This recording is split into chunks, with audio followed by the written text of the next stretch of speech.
Now we will show you how to install the cord and terminal and the power cable. First, prepare the following items: a power cable, cord and terminals, a cable peeler, and a steel ruler. Then we can start the installation and connection procedure.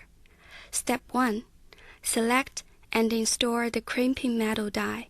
Select the crimping metal die matching the cross-section of the power cable conductor. Install the crimping metal die on the crimp pliers and fasten the hydraulic valve. You can obtain the information about the cross-section of the power cable from the marks on the outer jacket. The cross-section of this power cable is 25 square meters. Step 2. Peel the insulation surface away. According to the cross-section of the power cable conductor, peel a part of the insulation surface off the power cable and expose the power cable conductor for a length of L mm. The following table shows the relation between the cross-section of the power cable conductor and the peeled L mm insulation surface. If the cord and terminal is not from Huawei, you can adjust the value L according to the actual length of the terminal crimp area.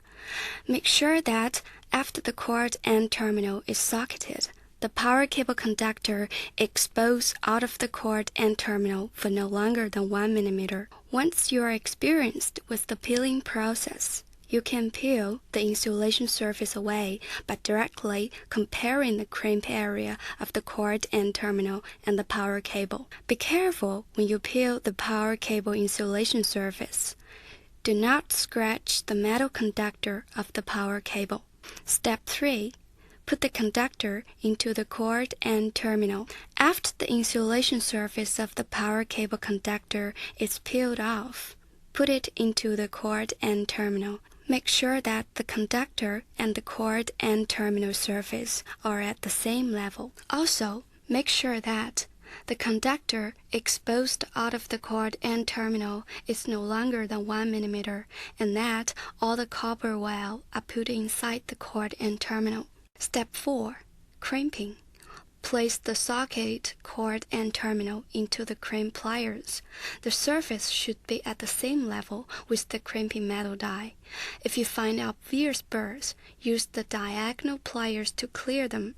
Now you have installed the cord and terminal and power cable are installed. The surface shape may vary with the crimping tool and metal die.